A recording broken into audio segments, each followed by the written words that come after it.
looked at my kids and just started bawling. Oh my goodness, I'm going to die. Intentional Living is back with a rare solo episode where we come clean about our 3-month break. I had to push pause on everything. Face the realities of a serious health scare. My body was like shut down. And take a moment for reflection.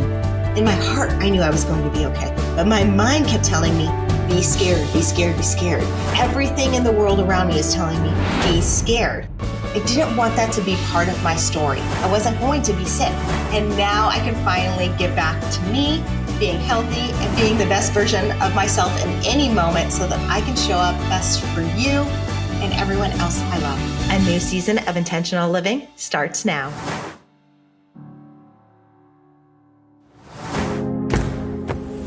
Welcome to Intentional Living with Courtney Meyers, a podcast dedicated to those seeking a more fulfilled and purposeful life through thought-provoking conversation, spiritual exploration, and authentic connections. The intentional movement has begun, and if you found yourself here, you are a part of it. Intentional Living with Courtney Meyers starts now. Welcome back to Intentional Living with Courtney Meyers. I am so excited to be back for season 3. If you've been a longtime listener or watcher or streamer or wherever you get your podcasts, you'll realize that we took a 3-month hiatus over the summer very unexpectedly. We have so many great episodes ready to share with you, but I had a major health crisis happen very, very abruptly and had to push pause on everything. Now, you would think this would help me get back in touch with my health, which is now just really starting to take place now that the kids are back in school and I have a little bit more time for myself. But it was a moment that I had to stop everything and reflect on what was going on with me, with my life, with this show. And so today we're going to talk a little bit about this. And then, of course, we're going to get back into our guests, our wonderful lineup of people starting Wednesday. But for now, let's talk about what happened over the summer. So I went on vacation with my family, just back to the West Coast to see my family, my husband's family. It was kind of like a tour to West Coast. It was a lot. We were on a lot of planes, seeing a lot of people, catching up a lot for 10 days. We came home and I was really tired. Really, really tired. And of course, in like a weird way, I kind of chalked it up to like almost like jet lag because we had been on so many planes and traveling with 2 toddlers, a 4-year-old and a 2-year-old at the 2.5-year-old at the time, almost 3. It was a lot. And we were up early, changing flights, like sleeping in not normal conditions, seeing a lot of people. And I just thought it was a shock to my system. I worked really hard to prep before we left so that we could have that 10 days as a family, and then came home and was ready to get right back into it. But my body had other plans. It literally shut off. I started to swell at the end of my vacation. Didn't think too much of it. Got home and it was so bad. My body had gained so much water weight that I had to go and have my ring cut off, my wedding ring. It was my ring. My hand was like swelling up. It was so painful. It was almost turning purple. And then I just was tired. I couldn't get out of bed. I could barely get up and off the floor. I had a hard time getting out of the bath. I felt like this really old person that doesn't take care of themselves. And just like my body was like shut down. Still just kind of chalked it up to like jet lag or travel.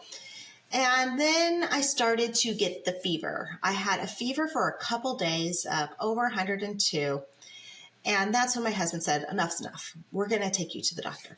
So we went to the doctor and, I don't have a GP. We just went to the normal urgent care and I said, something's off. I don't know what's going on. And they said, you might have an autoimmune issue. Okay, cool. We can deal with that. Not ideal, but something I can deal with. Or you may have hepatitis A. Weird thinking about that. You don't really think about that too much, but they're like, you've been traveling, you don't know, you have young kids, you had sushi, you could have caught this somehow. So they started to run some blood work. Very quickly, they found out that my liver enzymes or whatever they check in your liver, I'm not a doctor, were very elevated. And it showed that I had a recent bout of mono, which is really funny because I didn't think you can get mono twice. I had it in college. Yet I had recently had mono, which made sense. I was exhausted, but exhaustion is so easy to just brush away because, I have 2 little kids. We run this show. We're busy. We have busy lives. Exhaustion comes with being a mom, at least so we're told. So in a way, I was just like, okay, that makes sense. I was literally pushing through this exhaustion. I don't know how I did it, but I was doing it. So that happened. But then they said something more, that something was raised in my white blood cell count and my liver enzymes were really, really high, higher than they needed to be. So they wanted to run more tests. And in the meantime, since we were coming up on the weekend, they didn't think they would get them back fast enough. They wanted me to go get an ultrasound. So they quickly got me into an ultrasound. Of course, I showed up at the wrong office for the ultrasound, but the powers that be made things work, and they got me in as their last appointment. I got in for the ultrasound. They did the whole ultrasound of my whole abdomen, very different from when you get the ultrasound when you get to go see your children's heartbeat for the first time. Very exciting. This one was pretty scary because I didn't know what we were looking for. But they did an ultrasound of my liver, my kidneys, all of my organs. And they told me, we'll read this tonight, but your doctors might not get it for a little while. They might not call you back until like later tomorrow or whatever. I got a call first thing in the morning. And it was like the kind of call that like, sit down. And when they did that, they told me I had an 8.6 centimeter mass on my liver and a 3 centimeter lesion on my kidney. Holy hell. I freaked out. I looked at my kids and just started bawling, ran to my husband like, oh my goodness, I have cancer. I'm going to die. We always go to those worst case scenarios. They tried to call me and be positive about it. Don't worry, they said, we are going to get you to a specialist, a liver specialist, and we're scheduling an MRI. Well, of course, you know how the medical system works. We can't get in for at least a week, and that's fast. I ended up getting an urgent MRI scheduled for a week later, and my husband and I, being very proactive, called around everywhere and anyone we could think of to get to a specialist to see my liver. We found someone so wonderful that they're like, send us the ultrasound. We'll look at it now. And because we were going into the weekend and they knew I would be stressing and they knew we had kids, they could just tell in our voice. They like called us 3 or 4 times that day. I can't say enough about my doctors to tell us that it was going to be okay. Whatever it was manageable, and that not to stress over the weekend, and we'll talk the next week. Now, telling someone not to stress when we're looking at some big medical issues, big medical possibilities is a little counterintuitive. We are going to stress, but I tried to be positive. Reached out to anyone and everyone I knew. The community in this circle has been wonderful. I cannot say enough about the experts, health experts, holistic experts, spiritual experts, psychologists, therapists, everyone who has come out of the woodworks that I, brought in on this moment in my life and shared it with. How wonderful everyone has been and the amount of support and guidance I've gotten along the way. But as I sat for my MRI, it just stressed and realized, I have to stop. The show has to stop. I'm working like a dog. I'm up till 3, 4, 5 in the morning, getting these episodes out, taking care of my kids, showing up at home half-ass because, I'm half at work and half with my kids. And this has got to stop. It is not intentional living. It is not what we set out to do. So I quickly said, we're done. We're taking a hiatus. The summer is about me focusing on my health, regardless of what these tests say. And I did. Now, that was really stressful in its own right, because as a person that is a generator that's go, go, go, do in this production-based society that we live in, it's hard to stop. Slowing down is not easy. And then, you add in 2 very young kids, very active kids during the summer where, I'm still going through tests. I'm not feeling right. Like, how do you navigate that? Not telling them, not scaring them. My kids knew I wasn't feeling well. They knew that my fever, like I was in bed for a couple days and I could barely get out. My husband had to go out of town for work. And like, I barely could get the kids on their iPad long enough so that I could just try and sleep. It was rough. But, that was my goal, is to take the summer to figure this out and to get healthy.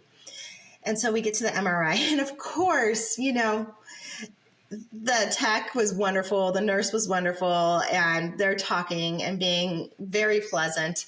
Yet I don't know why, but they started talking about kids. And when someone's going through, some major life issues like that, where you think that you might die or you might have cancer, talking about your kids is really hard. But we made small talk about the kids, and then they put me into the MRI machine. Holy hell, if you've had an MRI, you will know. Full body, in, out, breath. And as a perfectionist I was, I'm like, I'm going to follow the directions to a T. I'm going to use my breath work. I'm going to use every meditation practice I've had. I'm going to be calm and focused. Breathe, hold my breath, let it out like they say. And halfway through the 20, 45 minute, whatever it was, MRI, I had a panic attack. I was squeezing the little ball, get me out of here, bawling, because all I could do in there, instead of quieting my mind, is think about my kids and how I'm going to die. This is horrible.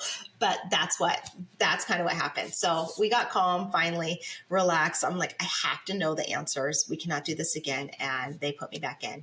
And I actually skipped over a step, because in this period of time that I found out, literally the day I found out about the mass and the lesion, a good friend, Allison Canavan, who is actually going to be our next guest on the show. She's been a guest before, reached out to me about something totally different. It was like she was an angel sent to me. And I told her the news. She was one of the very first people I told. And she was on the phone with me immediately. Like, her advice, her help was invaluable. She sent me to a Delta healer, Dr. Rashura, who did a scan on me and pretty much told me without even knowing what was going on with me. He didn't know my name. He knew my name, and that's it. And had a picture of me, nothing more. And he was like, okay, something's wrong with her liver and her kidney. He, in his opinion, the liver was going to be benign, but there was cancer in my kidney. So in my mind, as I'm going through the MRI, I'm like, check the kidney. I know that the mass seems to be the big thing, but the kidney is where there's a problem. He also said that I had autoimmune thyroiditis, which is Hashimoto's. So during this time, I have this information, but I wanted to compare what the medical world, the Western medicine world, and the holistic medical world, the energetic world, was saying. So I didn't really give them that information. I just said, make sure to check my kidney.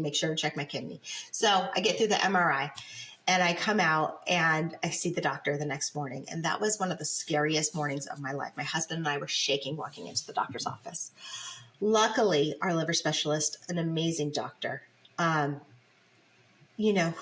who doesn't believe in just prescribing pills or doing unnecessary procedures, who really feels that food is medicine. There's so many other ways to treat our health. We saw him, and it wasn't like a 15-minute quick in and out like a lot of doctors do. This doctor talked to us, wanted to know about us, like really spent the time with us. And this is what I think we're missing in medicine. We need these doctors that care, that want to treat the whole patient, not just some issue, not just look at a scan or read a report and say yes or bad, good or bad, whatever. So he took the time to really get to know us, and he just kept assuring me, this is going to be okay. It's all going to be okay. And luckily, the test came back that what the mass was on my liver was benign. A huge sigh of relief. Now we still have my kidney to worry about, but it was benign. And I asked, how does it get there? And I had my mentor talk to me, some other energy healers talk to me, and they said, I carry a lot of anger. And the liver is where anger lives. And so just like, really? I don't feel angry. So I need to get to the bottom of this. Like, I've been carrying anger for a long time. And this mass is textbook benign, what they teach in medical school. It could have been there since birth. Who knows? We don't know. It's so obviously benign, he said, by the MRI, that they're not even going to biopsy it. The only thing that we need to look at is like if it tears or ruptures, which will be painful, but we don't need to stress about it. So next up we're going to start working on like healthy lifestyle and how to get better there. So that aside, he wasn't a kidney specialist. And so we had to find the urologist. And that took a couple more weeks to get to. And that was actually the thing I was even more concerned about after having all my energy scans and energy work, was what is going on with my kidney. Because the liver, in my mind, I knew it was going to be okay. And if I was really honest with myself, in my heart, I knew I was going to be okay. But my mind kept telling me, be scared, be scared, be scared. So often our mind does this to us. It plays tricks on us and doesn't allow us to really tap into our body and ourself and know, like, I knew I was going to be okay, yet everything in the world around me is telling me, be scared. So I was on this like roller coaster of, I need to be scared, I need to be worried, but I know I'm going to be okay. Like, it's going to be okay. And the thing is, even with the kidney in my mind, I was like, okay, if I have kidney cancer, they could take my kidney. Now, I was going through all the options in my head, like most people do when they're going through something serious like this, is, weighing, okay, this treatment, that treatment. What am I going to do for here? What am I going to do for that? And I knew no matter what, I didn't want to do chemo or radiation. I'm in this process of trying to take things out of my life by not put more toxins and things into my body, trying to get more healthy, put like real food, get off of medicines, things like that. Take that stuff out of my life. Like, why would I poison myself with chemo and radiology unless or radiation, unless like it was absolutely necessary? So long story short, we find the urologist and they say, oh, we need to do another test. So they send me for a CT scan. Now, at this point, I've had every CT scan. And I must say that the liver specialist, he actually had me do more blood work to get to the bottom of some other things, which we'll find out here in a minute. So I go and get the CT scan done. And the doctor calls me back and says, it's not even a lesion. It's what they call a pseudotumor. And I guess this happens to almost like 50% of people in the world, is when I'm not a doctor, so I'm going to butcher this, but your kidney has these like little triangle things in it. And in between them are like columns of Burton. It's almost like a ligament or something, some separation thing. I don't know. And mine was enlarged. And that's really common, I guess. It's always been there. It's not going to get bigger. It's not going to get smaller. It's just what it is. And in the past, before technology has become so advanced as it is, they would think you had a tumor and they would do unnecessary procedures. So these two big things are like off the table, and I can breathe a huge sigh of relief. Then my liver specialist doctor calls me and says, we got some blood work done. It looks like you have celiac disease. Okay, cool. Not a big deal. So we schedule the endoscopy, and this is going on. I mean, this is like months and months of testing at this point. We go in for the endoscopy. I do more blood work. I do more tests, and we find out that I definitely have some gluten intolerances. I might have celiac. He could have missed it in the biopsy. We don't know. At the end of the day, I'll take celiac over cancer at any moment. My mother-in-law has it. My husband has it. Like, I know how to do this gluten-free thing. So we get all that done. And now I sit for the rest of the summer promising myself that I was going to take this time off. And literally that was like a whole other issue, is taking time off. Finally, like, I get the A-okay with my health, but just sitting around, like, that's a whole other thing we need to talk about, is dealing with doing nothing. Like, we have to be so busy all the time. And it was not good for my mind, literally sitting there, just doing nothing. So that all to say, I am happy to be back. I'm happy to be back at work. I am so happy to be healthy. I had, one of my counselors along this journey had said to me, like, I would be down on my knees crying, thanking God, because in this weird warped way, I just brushed by it all. I was scared for the couple weeks or the month and a half that I was going through the testing, trying to find out the answers. And then I was just like, okay, I'm good. And I moved past it. And I didn't sit in that gratitude. And it was like weird. I have such mixed feelings about it, because yes, I am so grateful. I am so grateful to not have cancer. Thank you. But at the same time, I didn't want to believe it if I did. I didn't want that to be part of my story. So in my mind, I'd already turned off this idea that I was sick and I was okay. So once I got the all clear, I was like, okay, I'm good. I don't have to be in that moment of scared and sick. So I had this weird tug of war with what it means to be grateful and to move past what I thought my reality was to make a new reality. And I think we get a little confused. I think there's very confusing messages out there with like creating your own reality and what your mind says and how you show up, because a lot of people in the spiritual world or in this community will say, don't believe it. You create your reality. So in a way, I was creating my reality already, that I was healthy. I wasn't going to be sick. None of this was going to come back as bad for me. Yet, on the other side of it, I was being told I wasn't grateful. I wasn't down on my knees praying and thanking God that I was healthy.